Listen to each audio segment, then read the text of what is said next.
Yo, what is up, guys? It's your boy Nick with Pick MMA. We're back with another one, guys. We're gonna be back at Dana Dungeon in next 2 weeks. Coming off UFC 300, phenomenal UFC 300 card, man. We had phenomenal picks for 10-3 on picks, 2-1 on underdog picks overall, and the only underdog pick that we missed on was Money Moicano. I mean, Jalen Turner had that fight in the bag if he just went for ground and pound, but he wanted that 300k bonus with the walk-off KO and he made a mistake. So it is what it is, bro. I'm happy with Money Moicano.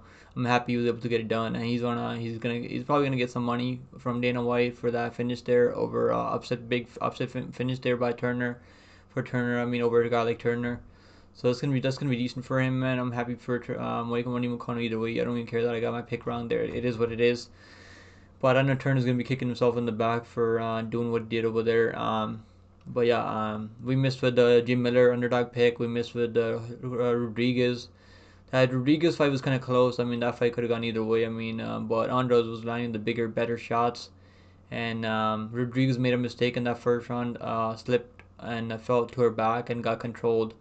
And or else I think she was on her way to winning that first round too. She would have won the fight 28-28 if she just didn't slip, I guess. So either way, man, 10-3 on picks. Last week we hit the lock the week. Diego Lopez looked phenomenal out there. Jerry Projka was able to get the second on KO like I said he would, even though he was losing that fight in the first round. But yeah, guys that are coming off layoffs, man, never really works out for them. I mean, Jamal Hill came off a layoff.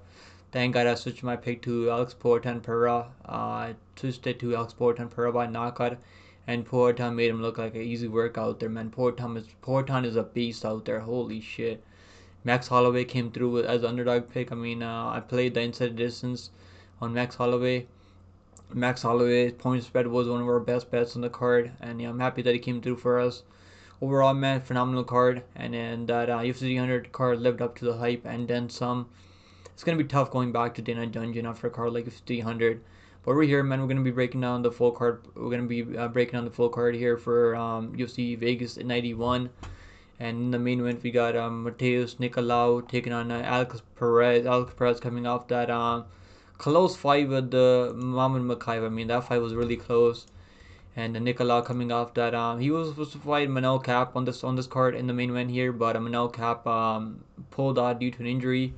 So now Alex Perez is stepping in a short notice here, and Nicolau is coming off that knockout loss to Brandon Royval last year, where he had a flying knee. So he's gonna be looking to get back in the win column here. In the co-main win spot, we have Ryan Spann taking on Bogdan Guskov. I'm kind of shocked that UFC is giving Bogdan Guskov a big opportunity here in the co-main event of a fight night card already in his third fight in the UFC. And we also got Queen Silva taking on Ariane Lipski. My girl Ariane Lipski, she's cast for us as an underdog most in her last couple of fights. She came through for us as an underdog against O'Neal. She came through for us as an underdog against Gato. And so she's been going out there getting the job done. She's obviously not the underdog in this matchup. So we're gonna be breaking down. We also got Jhonata Diniz coming off contended series. He's a kickboxer, world class kickboxer. He's gonna be taking on the former NFL player. I think he played football. I don't know if he played for the NFL, but I know Austen Lane played football. So Austen Lane's coming off a couple of. I mean, he's been knocked out in his debut.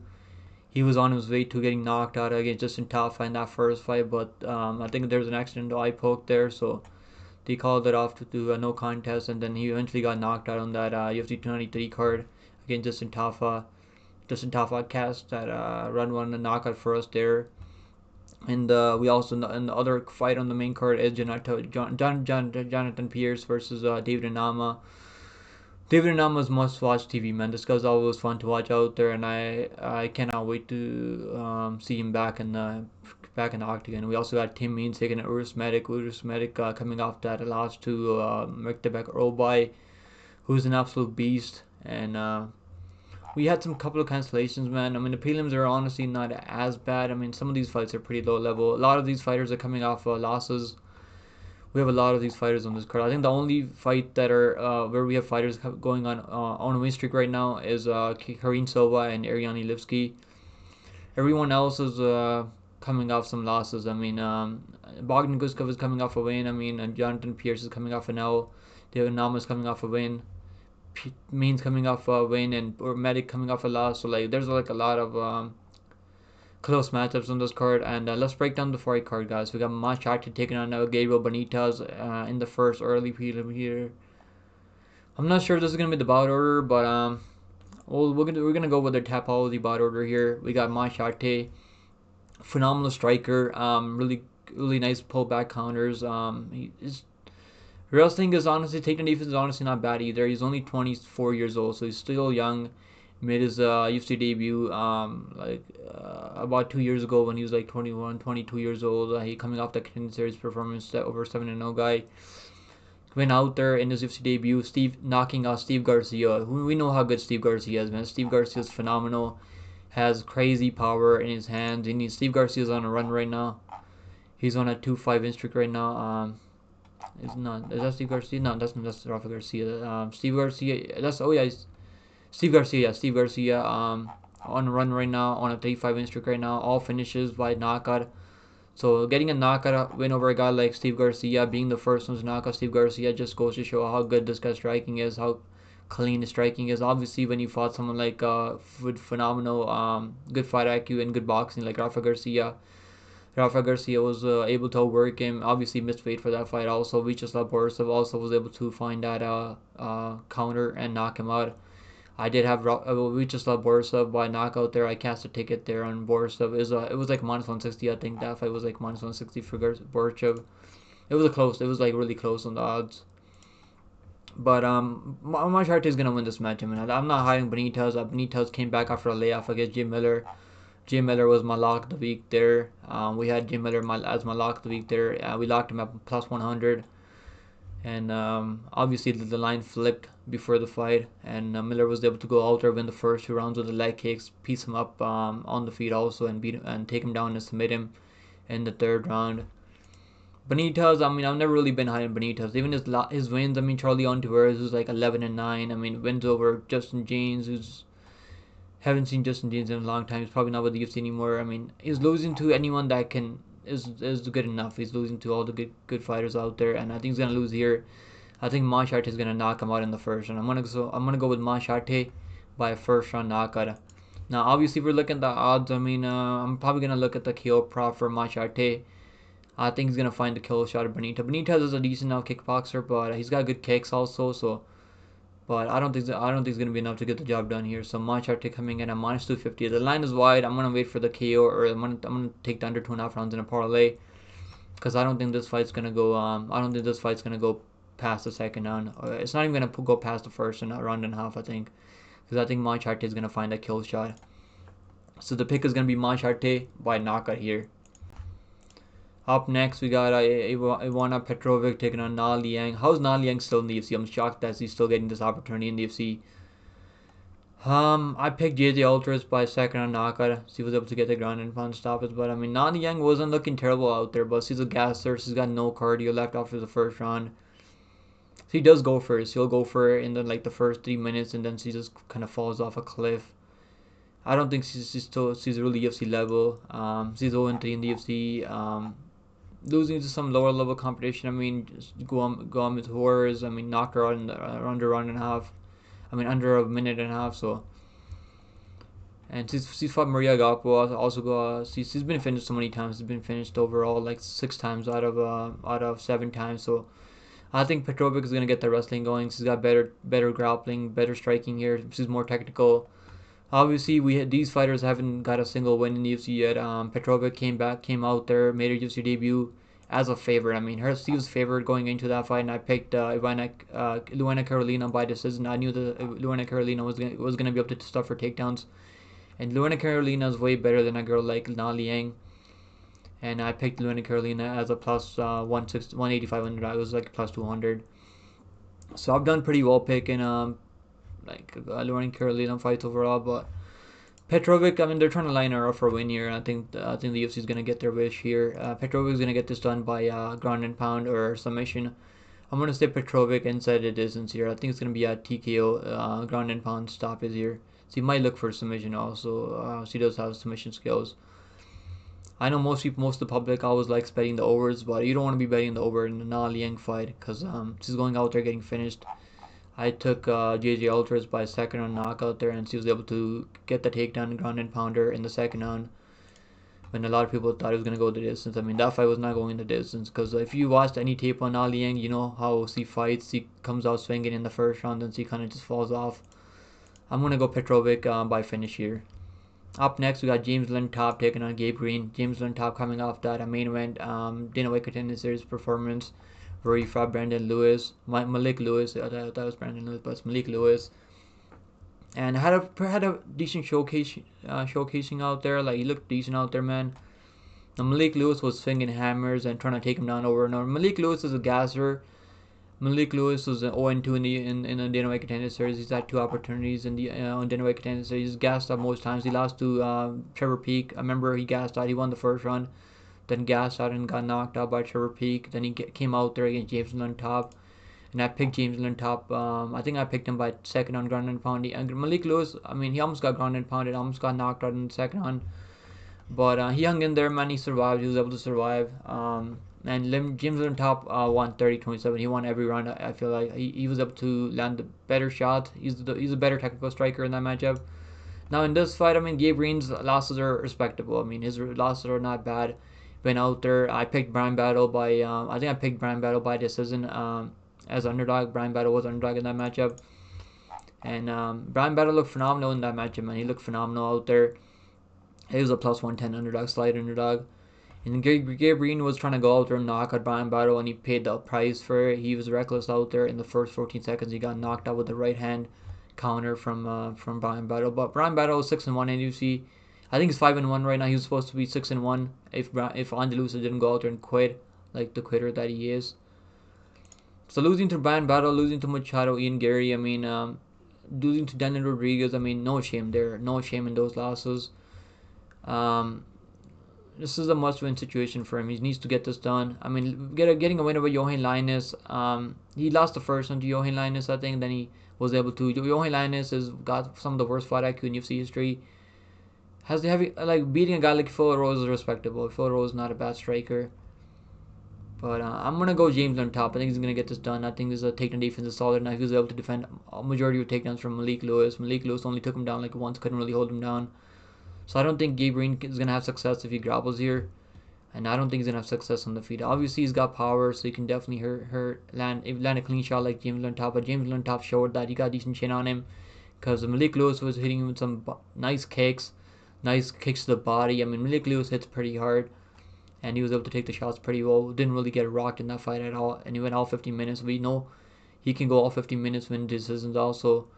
I'm going to go James Llontop. On the scorecards, I think he's gonna win by decision here.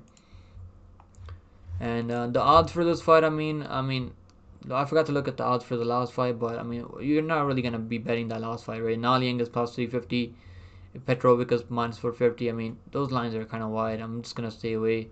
And the line for this one, is it's basically even money right now. If the line if James Llontop becomes underdog, I will bet on him 100%. But right now I'm just gonna leave this alone because I don't usually like betting guys off contender series. But at plus money, I'm gonna take a shot on James Llontop. I like the over. I think it's gonna go over. We don't have the totals opening up yet, so I think either way it's gonna go over. I think I'll go over for sure because I think it's gonna go over 1.5. I don't think Gabe Green's gonna go out there and fight the way he did against Brian Battle. I think he learned his lesson there. But yeah, I'm gonna go with James Llontop by this, and I think he can outwork a guy like Gabe Green. Gabe Green is pretty tough though. Up next, we got Souza taking on Marnic, man, and I'm gonna pick Souza here. I think the physicality, the grappling is gonna help her here. They're both these girls haven't got a single win in the UFC yet. Marnic, man, has fought in the UFC twice. No, she fought in the UFC twice. Yes, she fought in a contender series. She was getting absolutely outworked by Bruno Brazil, and Bruno Brazil landed that head kick in the second round. I think it was the second round. I remember watching that fight, and I think it was the second round when she landed that head kick and put her. It was like had her rocked, and the referee called it stoppage. Then she came out against Josephine Knutson, who's very well rounded. I mean, Josephine Knutson trains over there with All Stars with Hamza Chimaev and that training camp over there. So that was a tough matchup for her, and she just got pieced up for 3 rounds. They really didn't have much to offer in that fight. So he's way too undersized. He should be fighting at like probably be fighting at like atom weight. Like he's 5 feet tall. Has a 1 inch reach advantage here, but I don't think it's gonna help her. I think Ketlen Souza is gonna take her down. She's gonna ground and pound her. I'm gonna say Ketlen Souza is gonna win this fight by decision. I don't think she's gonna finish her because Marnic man has a dog in her. Even though she got finished by Bruno Brazil, but that was with a clean head kick. I don't think Ketlen Souza is gonna like land a head kick on her. And Mann is a tough girl. She's a tough girl, but I think Souza is gonna be able to work her with the grappling. So we're gonna go Ketlen Souza on the scorecards. Now the odds for this fight are kind of crazy. There's some big time favorites on this card. Let me see if I can find the odds here. There it is. So minus 335 for Ketlen Souza, a girl that hasn't got a single win in the UFC. This is going to be her second fight in the UFC. Her debut didn't really work out for her against Knudsen. Yeah. No, she fought Queen Silva. I remember. Yeah, she fought Queen Silva. She fought Queen Silva, not Knudsen. Marnic Mann was the girl that fought Knudsen. But yeah, I think Souza's gonna get this done by decision. I'm not betting that line though, because there's too many unknowns about Ketlen Souza. We don't really know much about her, but she's 28 years old, and I think the UFC is lining her up to get a win here. So I'm gonna go with Ketlen Souza by decision. Up next, we got Llontop Mays taking on Caio Machado, and I'm not really high on these guys at all, man. But I do think the underdog Caio Machado can pull this off. I think he can pull this off with the more volume on the feed. All he has to do is just avoid the big power from Llontop Mays. Now Llontop Mays was on his way to losing that fight to Andrei Arlovski. If Andrei Arlovski didn't get careless and keep his head on the center line and then get knocked out, I think Andrei Arlovski could have got that done by decision because he was dominating the fight from the outside, just picking apart Llontop Mays, and Llontop Mays was able to land that right hand and rock him, and yeah, I mean, get him out of there. But I mean, he just got kind of worked by Rodrigo Nascimento, and he did have some good moments in that fight. I remember that fight. That was in the Brazil card. I remember, I think that was in the Brazilian card. Where we had Derek Lewis fighting. It was Derek Lewis fighting Almeida on that card. The fight that went the distance. That was a horrible card for me betting wise. But Rodrigo Nascimento was my lock of the week because before my lock of the week was Arman Petrović, but that fight was cancelled. I remember because Petrović had like a sickness or something. But Rodrigo Nascimento was my lock of the week there. So Nascimento was able to get the job done, win a 29-28 decision. I think Caio Machado can outwork him. I don't think Llontop is going to be shooting takedowns here.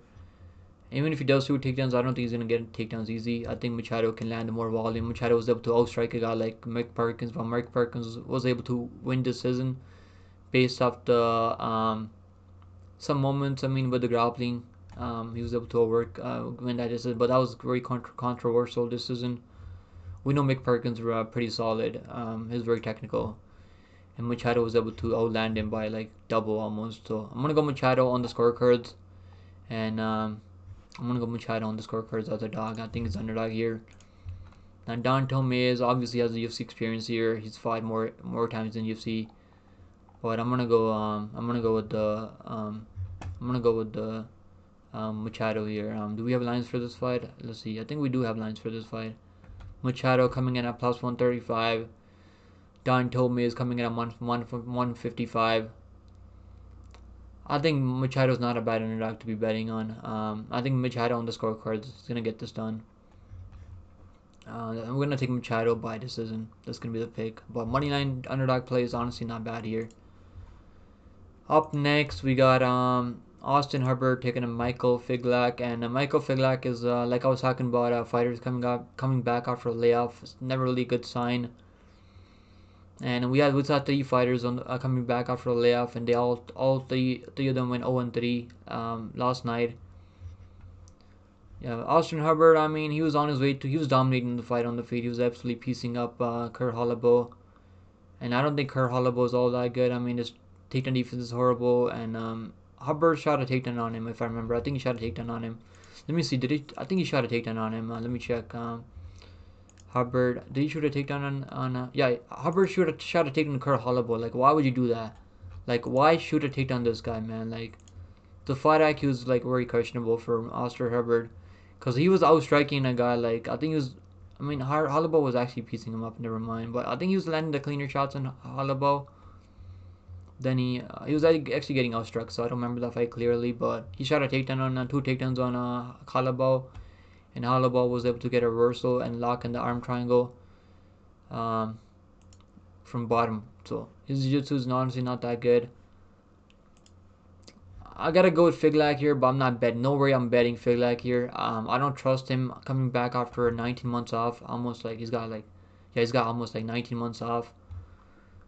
I was before running tape. I was thinking about picking Hubbard here. I was like, Hubbard might be able to get this done on the feed. But Figlak is he's honestly not a bad striker himself. He's also got the grappling here, so I'm gonna go Figlak on the scorecards. I think he's gonna be able to go work a guy like Hubbard and probably land the better shots on the feed. So I'm gonna go Figlak by decision, but the layoff is concerning, which is why I'm not gonna be betting him here, and you guys shouldn't be betting him either. But who I think is gonna win? I think it's gonna be Figlak. Figlak coming at -125, and Hubbard coming in at +105. I think the odds are close for a reason. The layoff is concerning, and Hubbard's he's got ton of experience. He's got like almost double the experience like from a guy against a guy like Figlak. So not gonna be easy matchup here, man. But I'm gonna go with Figlak by decision. I think he's gonna get this done by decision, and odds are like way too wide. I mean, it's not even like worth betting on this fight in my opinion. I think over 2.5. I like the over 2.5. I think it goes over 2.5 either way. Alright, guys. Up next, we got Rani Yahya taking on Victor Henry. Now, Victor Henry is coming off that no contest against Javid Basra, where he wasn't looking terrible in that matchup. I mean, the striking numbers were really close, but he got kicked to the cup, and he couldn't really continue after that. Victor Henry's a guy that's going to throw a ton of volume out there. Throws a ton of volume every round. He's got phenomenal cardio. He's 36 years old, but Rani Yahya is 39 years old, and Rani Yahya is a grappler mostly. He needs the takedowns to get this done. I don't think he's going to get the takedowns in this fight. I'm going to go with Victor Henry. I think Victor Henry's going to get this done. I think Victor Henry's going to get this done by decision. I know Rani Yahya has been knocked out by Montel Jackson. He got knocked out, but Montel Jackson hits like a truck at bantamweight, and I don't think Victor Henry has power like that. Obviously, Victor Henry can pile up the damage with a ton of volume out there, but I think Victor Henry's gonna win decision. I'm gonna go Victor Henry on the scorecards. Not gonna be betting this fight. I'm not betting him at -600. The line is absolutely wild. I mean, Rani Yahya is 40 years old almost at bantamweight. I mean, both these guys are older bantamweights, so. But Victor Henry hasn't looked like a 36-year-old bantamweight out there. He was actually looking decent in that Javid Basra fight. Obviously, I think he was losing that fight, but it wasn't like crazy. He wasn't losing by much. And he was a big underdog in that matchup, I remember. Because there was a lot of hype on Javid Basra. The hype is kind of dead now after Javid Basra lost to, I think he recently lost to Jahabi. Yeah, he lost to Jahabi recently, so the hype kind of died down now on Javid Basra. But this is a different matchup, man. I think Victor Henry's gonna get this done. The odds are there for a reason. Victor Henry coming in at -650. I mean, just stay away. Don't bet this fight. Don't parlay. It's not worth it. Because if Rani Yahya gets a takedown, man, I mean, he's got phenomenal jiu-jitsu. So he's got 7 wins by submission at the UFC level. So he's a dangerous guy, man. So could be a closer fight than the odds reflect. But I'm gonna go Victor Henry by 29-20 at decision. I think the odds would be kind of closer than they are. But I think Victor Henry is going to win this fight based on the volume, based on the striking. On the feet is a much better striker, and he's also younger. He's also looked pretty good out there. He's got decent wins out there. He's absolutely dominated Ronnie Barcelos for 3 rounds. Won a fight over Tony Gabriel. He's a phenomenal wrestler too. I think Victor Henry's taking the defense solid now, so he's not going to get taken down here and get subbed. So Victor Henry by decision. Up next, we got Tim Means taking an Uros medic. And Tim Means, man, coming off a win. I mean, he was on a 3-5 losing streak. He wasn't looking terrible in the Alex Morono fight. He was looking decent on the feed, man. Was able to outstrike Morono for a bit, but Morono was able to. Then he shot a takedown to Morono and ran into a guillotine choke. So Tim Means has some questionable fight IQ sometimes. He's obviously coming off that knockout win over Andre Fialho. I did bet the fight does not go the distance. It was close to going the distance, so I was happy that Tim Means was able to go out there, get the knockout eventually in the 3rd round. But I mean, that was a back and forth fight. it was a fun fight to watch overall. Medic coming off, Medic coming off a loss to Mertebek Olbay took that fight on short notice at 170. Mertebek Olbay is moving down to 155 now for his next fight. He's fighting Brenner in a couple of weeks from now. Olbay is a beast, man, and the Medic hurt him bad with some knees in the clinch and that first round. Medic is a phenomenal kickboxer, phenomenal striker, really dangerous on the feet. His takedown defense is obviously a concern here. I feel like he might get taken down here, but I don't think Tim Means has the level of grappling control like a guy like Olbay or a guy like Jalen Turner hurt him on the feet and was able to submit him. But I don't think Tim Means is gonna submit him. I'm gonna go Medic by decision. I mean, can he knock him out? He can knock him out. He's never won a decision before. Tim Means really tough, man. He's only been knocked out once, I think, or like twice. I think he's only been knocked out like a couple of times. He's only been knocked out once at the UFC level, man. So it's tough, man. It's tough saying that he's gonna get knocked out here, but if anyone's gonna knock him out, it's gonna be Medic, right? Like Tim Means fought some really good competition. He went to play with Muhammad. Who was it? I think it was Blah Muhammad. Yeah, back in 2017. Now got knocked out by Nico Price. Obviously, that's never a good look. Nico Price hits pretty hard. He's dangerous in the clinch. Is a junkyard dog. I think Medic might be able to get that TKO stoppers. I mean, if Nico Price can find a shot to put you out, I think Medic will be able to do it. But obviously, Tim Means has a ton of experience. Even at 40 years old, he still knows how to win some fights at the UFC level. So the guy's gonna be dangerous, man. But I'm gonna say Medic is gonna get the win here. I mean, he fought a tough guy. I mean, who's an absolute beast. Mertebek Olbay is an absolute beast, and he hurt Mertebek Olbay in that first round too. I watched that fight back just a couple hours ago, and he was hurting him on the feet. But if he didn't get taken down, I think he's live to get a knockout in that fight. So Tim Means gonna have to mix it in here, and I don't think he's gonna get some takedowns to control Medic. I think Medic's gonna be working on that takedown defense after what happened last time out there. I'm gonna say Uros Medic by a knockout. I think he's gonna be able to get the TKO stoppage. Maybe scorecards. I mean, it could go the distance because Tim Means he's a tough dude, man. He's a tough dude. But I'm gonna say Medic gets a second on TKO eventually. And the odds for this fight, I mean, Medic is coming in at -225. Tim Means coming in at +190. I think it goes over 1.5. I think it goes a little bit later. I think Medic's going to be able to put it on him and then get him out of there later. I'm going to say late second on finish for Medic. I don't know if I want to parlay Medic, man. I mean, Tim Means is a tough veteran. Like, he's not a bum. Like, the guy's fought some top guys, so he's not like it's not like a bum. He's not fighting a bum here. If he was fighting a bum, if he was fighting a bum here, I think it'd be like -400 here. But Tim Means, people know how tough Tim Means is. And he can put up a decent fight here, but I'm gonna say that Medic eventually finds a knockout. I mean, if you can knock out a guy like Semsberger, who's pretty tough, man, and hits like a truck, I mean, I think he's gonna be able to find a knockout over a guy like Tim Means. So Medic by a TKO, but I'm not confident enough to go parlay Medic yet. Might parlay him later in the week, but not yet. Up next, we got Jonathan Pearce taking on David Onama, man. What a matchup here! What a freaking matchup, man. We got a grappler versus a striker mostly. Onama's a phenomenal striker, man. Really dangerous. All his wins are inside the distance, I think. He's never won a distance before. The fights that have gone the distance in UFC, he's lost both of those fights. I mean, he lost at Nate Landwehr. He's absolutely beating the shit out of Nate the Train in that first round. And then he absolutely gassed out later. Nate the Train really put it on him. That was a junkyard type of fight, and Nate the Train, obviously the biggest junkyard dog out there, and we know Nate the Train is good, man. Nate the Train went out there, and we called it. I said he would go out there beat a guy like Jamal Emmers, and he went out there and knocked out Jamal Emmers in the first round. So losing to Nate the Train, man, obviously, honestly, not the worst loss there. Mason Jones, who's still been fighting in the UFC, I don't know why they kicked Mason Jones out of the UFC. I mean, he was 1 and 2 in the UFC, lost to Ludwig Klein, lost to Mike Davis. I think this should bring Mason Jones back to UFC. He's on a 3-fight finish streak in the Cage Warriors right now. Hopefully they're bringing him back in the UFC. So his last 2 losses are honestly not terrible. He went out there as a big underdog, knocked out Gabriel Santos. He got taken down in that fight, so obviously I'm concerned about him getting taken down here. Because we know Jonathan Pearce has phenomenal wrestling, phenomenal cardio, phenomenal control. And he was talking to Brito. He was controlling, dominating Brito with the grappling, with top control. Then he was talking to him. And then he got subbed in the, like the next couple of seconds. That was hilarious because I was happy that Brito was able to get the job done there because I had Brito inside the distance. I had Brito money line. I told you guys to go bet on Brito because I know Brito was gonna be dangerous throughout the whole fight. And he has a win over Christian Rodriguez. I mean, honestly, not looking bad. That's a good win for him now. Christian Rodriguez on a 3-5 win streak right now, beating undefeated guy after undefeated guy. But Christian Rodriguez was looking for submissions. I mean, he had him in a couple of submission attempts. Pearce was able to fight his way out of submissions. But let's talk about Pearce's.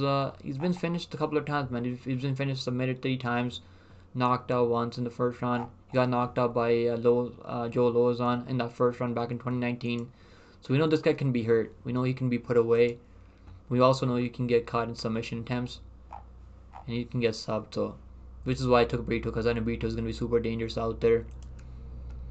I think Pearce is gonna be favored here. I haven't seen the lines anywhere, so I don't know what the lines are on this fight. I don't see the lines anywhere, so I'm not sure where the lines are gonna be opening up at. I'm pretty sure that Jonathan Pearce is gonna be favored on the money line here. Depending on where the line is, I'm gonna take a shot on Onama, man. I think Onama's gonna be dangerous. I'm gonna take a shot on Onama finish only, cause I don't think Pearce is gonna finish him. Even though Pearce has some finishing ability, I don't see him finishing Onama, man. Onama's really tough. He's a scrappy dude. He's got 10 of power, phenomenal striking, nasty in the clinch. They'll throw some knees, some uppercuts. He landed that nasty uppercut into Gabriel Santos, who's a pretty good prospect. I mean, Gabriel Santos. Some people think he won the fight over Lerone Murphy. I mean, that was a split decision loss. I mean, and if that fight wasn't in the UK, I think he would have won that matchup there. Yeah, he definitely would have won that fight there if that wasn't in the UK. And Santos is honestly not bad, man. Santos was able to get some takedowns on him, which is why I'm concerned. And Santos has wins over guys like Owens Brenner, so we know how good Santos is, man. So I'm hoping Onama's underdog. I think a lot of people are picking Pearce here. And give me David Onama, man. David Onama inside the distance. I think he can look for a submission. He's going to have plenty of opportunities to get a finish here. It's not like Pearce doesn't get finished. He'll put himself in danger sometimes. And obviously losing to Brito is not the worst loss out there, but give me the more dangerous guy. Give me the more dangerous guy on the feed. Pearce, like if you finished there Elkins, I think I would have picked him over Brito. But if you can't finish a guy like Elkins, like if you can't, like Amir Khani's not in the UFC anymore. Let's go over Jonathan Pearce's wins in UFC. His only 2 solid wins are Elkins and Christian Rodriguez, and maybe Morales. Morales is like on a losing streak right now. Even he's not even in the UFC. He's fighting karate, karate combat. Makwan Amir Khani losing in Octagon right now. I bet against Makwan Amir Khani his last fight when he fought a guy in Machayev, and I knew that Makwan Amir Khani has like 5 minutes of cardio at the very most. So, I mean, his only 2 solid wins are probably like Elkins is a tough dude, man, about 40 years old. I mean, Elkins is like what 30, 40 years old now, fighting at 145. Rodriguez is his only solid win. I mean, Kai Kamaka fights in Bellator. I mean, he's honestly not the worst win there for him there. Solid Bellator fighter. I mean, the only way I see Pearce winning this fight was with the grappling, with the takedowns over and over, with the cardio, pushing a grappling heavy game plan. He can definitely do that. I could see that happening. But give me David Onama. I think David Onama can get this done. I don't see the odds anywhere, so I don't. Okay, there actually are odds. So David Onama plus 145. And Jonathan Pearce coming in at minus 170. I don't take a look at the odds before the fight, so like once I do my tape study, I look at the odds offer because I don't want to let the odds like change my mind. Give me David Onama. I knew that he might be underdog in this spot because I know people are gonna be saying that he's gonna get Pearce might get this done. I think 6 out of 10 times Pearce might get this done with the grappling, with the takedowns over and over, with the pace. Because we have seen Onama get outworked for 2 times before. He's 0-2 in decisions. But I feel like Onama is going to have plenty of opportunities to get a finish here. Obviously, the small cage might favor Pearce's style, grappling heavy game style, but I think Onama is going to be able to work his way out of bad positions. He's never been finished, so it's not like Pearce is going to take him down to submit him right away, right? So I don't see him submitting him right away, so he might control him for a bit. I think Onama is going to be able to outwork him, work him some scrambles, make his way to his feet, and maybe light him up with a nasty power shot and hurt him. I think. I mean, Onama has better wins on paper. Win over finishing Gabriel Santos, finishing Gare Armfield. wins over Benítez. I mean, not a bad win there, but I think he's fought a decent, pretty good, solid competition. They both fought decent competition, but give me Onama by knockout. I'm gonna say knockout. Up next, guys, we got Jhonata Diniz taking on Austen. Give me Jhonata Diniz. He's a former kickboxer, world class 3-time kickboxer. So phenomenal striking, man. Nice knees in the clinch. Solid chin, solid takedown defense. So I'm not really worried about him getting taken on here. But obviously he's coming up contender series. He's his favorite here, heavily minus 250, minus 225. I think it's like minus 225 earlier in the week. I was thinking about betting his line like a couple of weeks back, but I was like, I don't know. I'm gonna sit on it for a bit. Maybe wait for the KO prop to drop. But yeah, Jhonata Diniz, I think he's gonna win this fight, man, by knockout. Austen, I'm not really impressed with Austen. He got a win on contender series over Richard Jacoby, who's really honestly not that good. I don't think Richard Jacoby's all that good. He's been knocked out 4 times by now in the first round. I think his durability is really questionable. Give me Jhonata Diniz. I think he's gonna win. I think he's gonna win this fight. I think you guys should be able to take him by knockout. I think he's gonna win by knockout. I see Jhonata Diniz landing some nice knees in the clinch and also attempting some takedowns. So if he does get a takedown, we don't really know how Diniz is gonna look off his back because we haven't seen him off his back yet. He's been going out there getting all his 5-6 wins are by knockout. So we really don't know how he's gonna look off his back. He's fighting a guy that's got more experience in MMA than him here.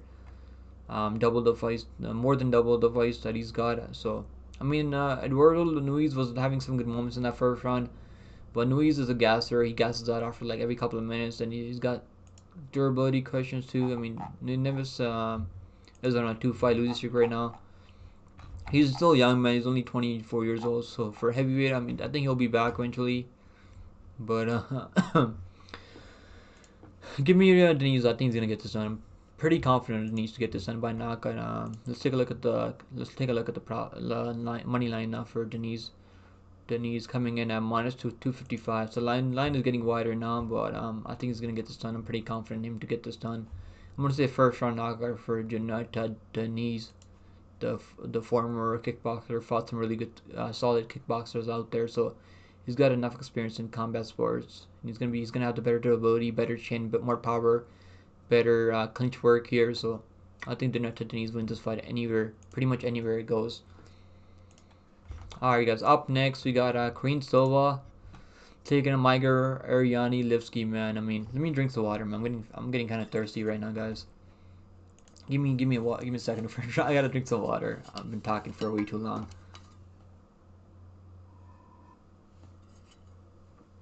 Alright, so Karine Silva, phenomenal jiu-jitsu, phenomenal striking.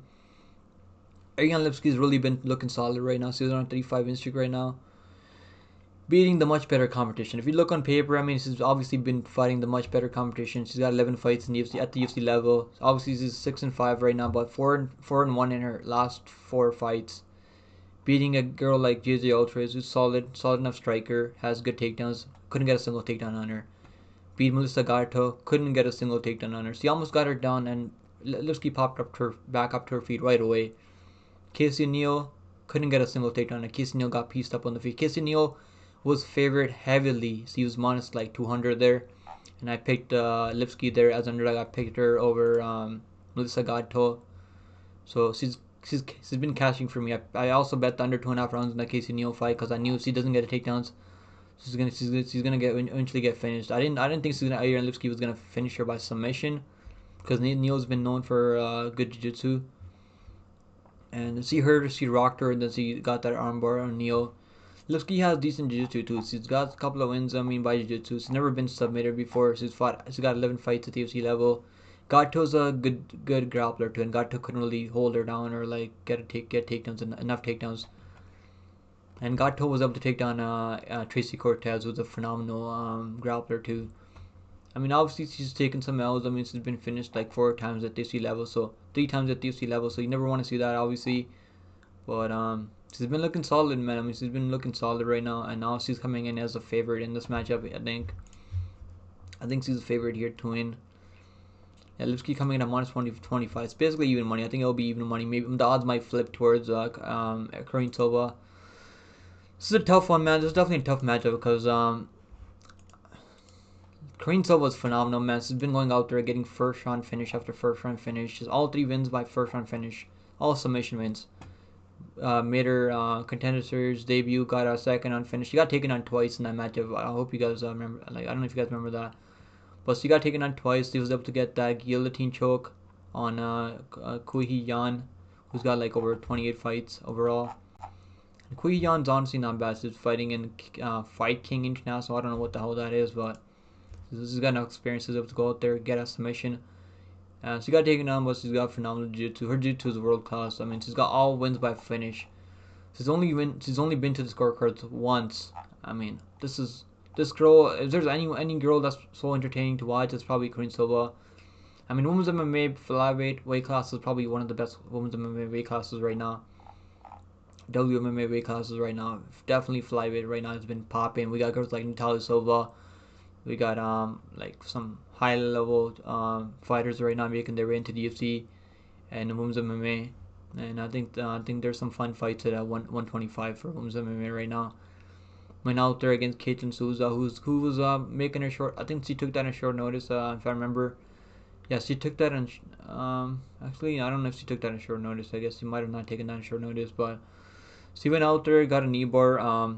She got a takedown on Ketlen Souza. Got a knee bar right away, like under 2 minutes. Went out there against Marina Moroz. Got a knockdown on Marina Moroz, and she got a knockdown on Marina Moroz, and was able to get a takedown. She'll hit you with her overhand right, then shoot a takedown behind it. So she's masking her takedowns really well. Like, you don't see her, like, you don't really know when she's gonna throw a punch or she's gonna shoot a takedown. Like, she's really strong, very physically strong. I watched all her tape. I mean, running her tape only like took me like less than an hour. I think I watched like most of her fights since Contender Series, like less than like an hour. Like, it's barely even going past the first round. I mean, most of these fights haven't gone. None of these fights have gone. Like, the only fight that went past the first round was that Contender Series fight. Even that got finished like under 10 minutes. So this is dangerous, man. This is a dangerous fight for Lipski. I mean, this is fighting probably the best jiu-jitsu grappler in the weight class right now. I really think Karine Silva is a real deal. Now, where I question Karine Silva is if this fight goes the distance. The only time she has gone the distance, she lost to Diana Barboza, who's got decent grappling too. She was able to survive and go the distance. That was back in 2019. So since then, she's been on a run right now. She's on like a 8-5 win streak. So obviously, she hasn't fought the competition that Ariane Lipski has been fighting recently. She's been going out there fighting great competition.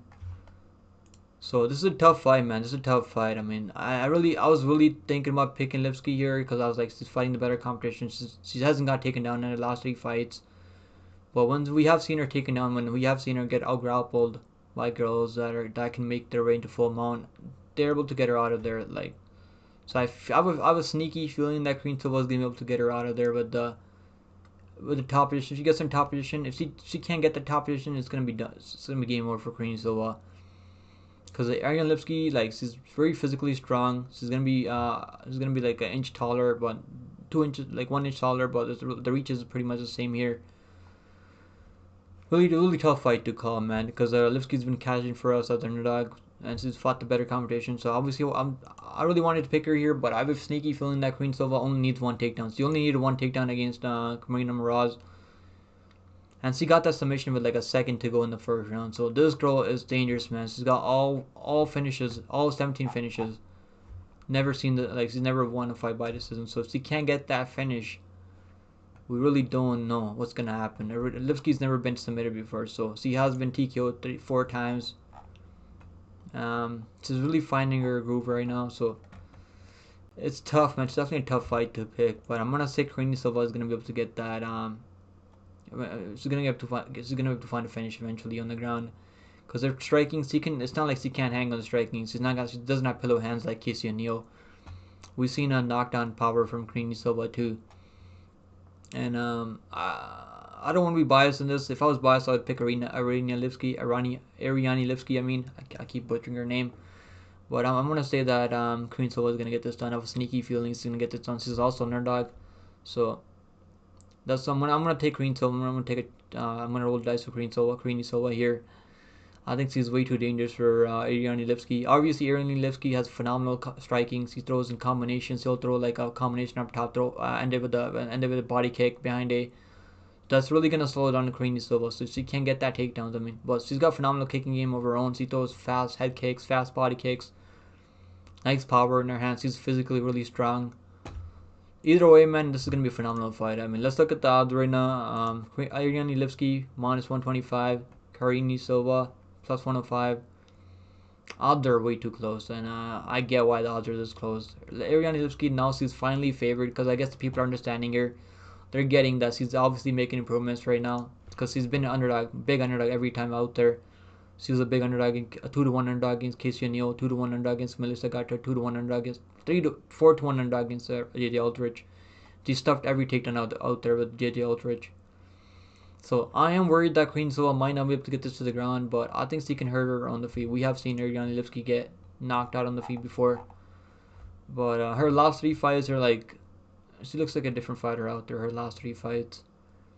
Priscilla Cachoeira was able to knock her out, but I think that fight was at 135 if I remember right. Was that at 135? I think that was at 135, right? Yeah, that was at 135 because he missed weight. I remember for that matchup. Yeah, that fight, he missed weight for this one, so they moved it up to 135. So, but still, she got knocked out in the first one. So obviously, like durability is questionable. She's been knocked out a couple of times now, but this is a winnable fight for Ariane Lipski because we have seen her go to the scorecards before. We have seen her win decision before.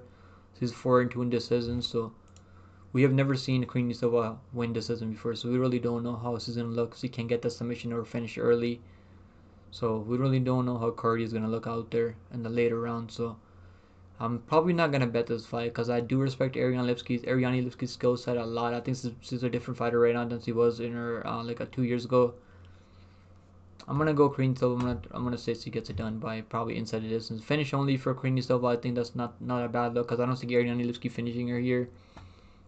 I think you might be able to get like minus 120 for Karine Silva finish only. If it goes the distance, you get your money back. But I think Karine Silva is gonna get this done. Plus 105. I'll take the underdog in this one, but I hope that Lipski gets it done because it'd be nice for her to go on a 4-5 minute streak and make her way into the rankings. And but I think Karine Silva is way too dangerous.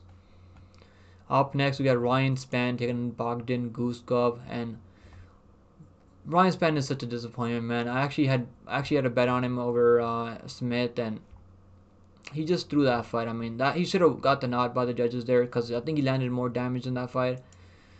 But he just kind of falls off, man. I mean, just when fights are going longer, like, just you can't really trust him in some fights. But he's losing to top 10 guys. I mean, last to Anthony Smith, who's a top 10 guy. I don't think he's in the rankings anymore. But he was in the top 5 at one point, fought for the title. So, and had Anthony Smith has a ton of experience, and that fight should have been scored for Ryan Spann. Lost to Nikita Krylov. He made a mistake. So his fight IQ is very questionable, and Bogdan Guskov coming off a win. I picked Bogdan Guskov by first round knockout over Jack Pauga because I know Jack Pauga is not dangerous at all.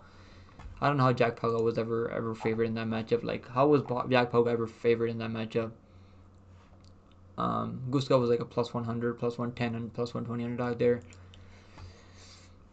I really don't like Ryan Spann, and I really don't want to pick him here, but I have a sneaky feeling he's gonna get this done. He's obviously been fighting. He's got way more fights at the UFC level, so I have a sneaky feeling he's gonna get this done, man. I'm gonna go Ryan Spann by knockout. I think it's gonna be way too big for him out there. He's a big light heavyweight. He's also fought at middleweight. I don't know how he ever made middleweight, but he's fought at middleweight before. Who do you fight at middleweight? I think he fought someone at middleweight. I can't remember who it was. I think it's Trevin Giles. He fought an LFA at middleweight, so I don't know how the hell this guy ever made middleweight. I think he's gonna win this fight, man. I mean, I think he's gonna get it back on track here. He's ranked in the top 15. I mean, this is a big step up for Bogdan Guskov here. I think Ryan Spann is gonna get this done by knockout. I'm gonna say Ryan Spann by knockout, but I don't trust him enough to go bet on him at 2-1 at this line. Hell no, I'll pass. Ryan Spann coming in at minus 180, and Bogdan Guskov coming in at plus 155. I mean, Bogdan Guskov would be nice for Bogdan Guskov to get this done and get into make his way into the top 15. I think that's probably what the UFC is hoping for, because they're kind of giving up on Ryan Spann, I think. Either way, I think it goes under 2.5 rounds. I think these guys are way too dangerous, and I don't think it goes past the 2.5 rounds. I think under 2.5 rounds is probably a good parlay piece, or if fight doesn't start around 30, it's probably a good parlay piece. I think these guys are way too dangerous, and Ryan Spann has been finished a ton of times. He's been finished 3 of his 4 losses at the UFC level, so he's been finished in Contender Series also. So going to split with Sam Alvey, not the best look there, obviously, but I think Ryan Spann's gonna win this fight unless he gets absolutely gassed, which he might do. Might leave his neck out there, but I don't think Bogdan goes really a submission grappler. So I'm gonna say Ryan Spann gets it done by knockout. Alright guys, main event time. If you guys haven't checked, make sure you guys hit the like down below, guys. If you guys want to support my channel, make sure to become a member. It's only $4.99 a month. You also see some bets that I'm placing for UFC ahead of time. So become a member. We got over almost 40 members at this point, and I appreciate everyone that's supporting the channel, guys. I appreciate the support. If you guys want to support the channel for free, you can hit the like down below, leave a comment down below for the YouTube algorithm. And now let's break down the main event, guys. Main event time now. Matheus Nicolau taking on Alex Perez. This is a good matchup, man. Alex Perez is taking this fight on short notice. He's supposed to be fighting Manel Cap here, so they were trying to make that Manel Cap fight. They were supposed to fight a couple months back, but Manel Cap missed weight, and Nicolau's like, I'm not taking this matchup anymore, because Manel Cap missed weight by a lot. How many times did he? I think he missed weight by what, 3 or 4 pounds or something like that. He missed weight by 3.5 pounds. So Nicolau's like, I'm not taking this matchup. Why would I take a guy that missed weight 3.5 pounds? And I'm out here draining myself, trying to cut weight to 125, and this guy's missed weight by 3.5 pounds. So I don't blame Nicolau for not wanting to take that fight against Manel Cap. And then he was supposed to fight him on this card in the main event, and then Manel Cap is he's injured right now, so Manel Cap pulled out. That's what happened there. So some backstory for you guys there. So Alex Perez is taking this short notice, but he just fought Muhammad Mokaev, where he looks much better than people expected him to go out there and look. But he just doesn't throw enough volume out there. If he threw in more volume, I think he would have won that fight against Muhammad Mokaev, because he was able to stop most of Mokaev's takedowns, and he was landing some clean shots on Mokaev. He rocked him a couple of times, but he just hasn't been active. I mean, that's why I picked the Mokaev there, but that was really close. I mean, I had Mokaev in a parlay, so I was sweating it. But this guy's not bad, man. He's still really high level. Perez is still really good. He's not even old. He's only 32 years old. It's not like crazy old, 35 years old, 36 years old or anything. So, well, what I do like about Nicolau is that takedown entries. He'll mix it in all areas. He's gonna be landing more volume out there. He's gonna be mixing in takedowns. This is a 5-round matchup, and I think he's gonna win at least 3 or 4 rounds out of 5 rounds. So I'm gonna say Nicolau wins at least 3 rounds out of 5 rounds. I don't think he's finishing Perez. Perez is really tough, man. He's been submitted twice, but I mean, by dangerous guys like Deiveson Figueiredo, who has high level jiu-jitsu. Deiveson Figueiredo went out there, UFC 300, submitted Cody No Love. So we know Deiveson Figueiredo has high level grappling. Is really dangerous, even at bantamweight right now. So Pantoja, the current champion, super dangerous. Has a belt at 125 for a reason. So, and Mokaev couldn't really even get close to finishing him there. So I think Nicolau's gonna get this done by decision. I think fight goes a distance. I like fight goes a distance here. Obviously, Perez has dangerous striking, man. He can definitely hurt this guy. Nicolau, we have seen him get knocked out by Brandon Royval, where he ate a flying knee. He has been finished twice. I think he's been finished. He's been finished all 3 losses, two at the UFC level. So I think he's been knocked out before at 2018. So he can definitely be hurt, man. But I think he's gonna get this on. I'm gonna go Nicolau by decision. So guys, those are the picks, man. Let's take a look at the odds right now for Nicolau. The odds for this fight, we should have odds here. Just let me see if I can find it here somewhere.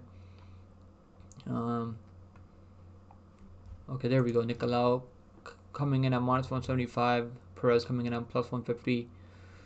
I actually like the overs. I think the overs are pretty solid here, because I don't think Nicolau is gonna finish him. Even though Nicolau has good grappling, he'll look for submissions and stuff, but he's only got 2 finishes out of 7 wins at the UFC level, and he's got a finish over Machado, obviously, who's got no chin at all, and a finish over Gabriel, Gabriel, that was not even the UFC, to be honest. What's his other finish at the UFC? in the UFC. Did he finish anyone else in the UFC? I guess that was in the Ultimate Fighting. The Tough. That was maybe on Tough, I guess. Yeah, I'm gonna say it's decision. I think he's gonna win decision here. He's gonna be able to outwork a guy like Perez. Actually, like Nicolau, like, it's always dangerous parlaying him because he is. I wouldn't really say he's chinny because Royval landed a nasty knee up the middle, but he can be hurt, man. And Perez has dangerous power, so I think Nicolau is gonna get this one. It's a 5-round matchup, so obviously anything can happen. But I'm gonna go with Nicolau on the scorecards. That's gonna be the pick, guys. So those are the picks. Hope you guys enjoy the full card breakdown, man. And let's do a parlay, potential parlay for this card. Let's do a 2-leg parlay. I don't really like this card for parlays. I don't have a single bet on this card right now. I got a bet for UFC 301. If you guys remember, you guys can see that bet that I made for UFC 301, 301. It's a nice bet. It's a money line bet, straight money in play. Go check that out if you guys remember. You'll see that right there.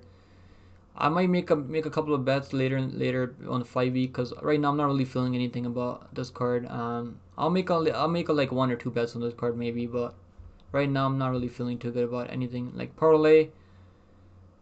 I mean, I like the under 2.5. We don't really have the lines opening up yet, the props or total. So I'm gonna go with the under 2.5 in Gabriel Benítez, but we'll take Maheshate. I think he's gonna win, but he's on 2-5 losing streak right now. But I think he's gonna win. I think he's a better striker here, and I don't think Benítez is gonna be shooting takedowns on him. He's a striker. He's a kickboxer, so I think Maheshate is gonna knock him out. Maheshate and Diniz. I mean, let's go Maheshate and Diniz. Where's Diniz? I think Diniz is gonna win. I'm pretty confident Diniz to win. -1 or 2. Honestly, not a bad parlay. I think that's not. I would have parlay Matus Rebeski, but that fight was cancelled because Alvarez pulled out. I think now Rebeski's fighting someone else now. And not on this card. He's not on this card though. He's on a different card. Yeah, this one, like, there's no reason to parlay. Victor Henry's gonna win, but I think Victor Henry's gonna win. I'm pretty confident Victor Henry.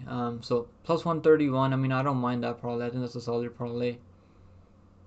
If you guys want to do underdog parlay, I mean, underdog parlay that I like is the underdog that I like, I do like Karine Silva. I think she's dangerous, but you might as well play her inside the distance, no action, because you're gonna get your money back, so you doesn't get a finish out there.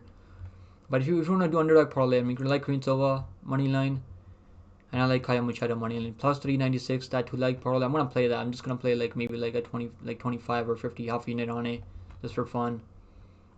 I think that can cash, man. I feel good about these 2 underdogs that I picked on this card. I think that's solid 200 parlay right there. But be careful with your parlays, man. I mean, this is a tricky card, man. UFC 300 was phenomenal. We're on 2-fight lock of the win streak right now. We hit the lock of the week with Diego Lopez. Even out there looked like a -1000 true lock out there, and he fought like an absolute lock and knocked out Sadiq Yusuf in the first round. So it was a phenomenal performance by Diego Lopez. But be careful with your parlays, man. Hope you guys enjoy this full card breakdown. I've been working on I've been doing tape study for the last like 5-6 hours. So if you guys appreciate the grind, make sure you guys drop me a like down below, and leave a comment down below with your most confident parlays for this card, and drop your at least the parlays should be at least plus money. Give me your plus money parlays for this card, and let me know if you disagree or agree with my picks on this card, and I would love to hear back from you guys. And I hope you guys enjoy the 4 card breakdowns, and stay healthy out there, guys. Stay safe out there, and I'll see you guys in the next one. Take it easy, guys.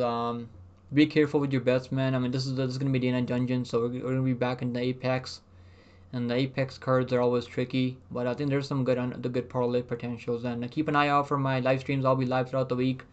And I'll see you guys in the next one, man. I gotta go and upload this. I gotta upload this video now, and I'll see you guys in the next one. Take it easy, guys. Later. I'll see you guys in the next one.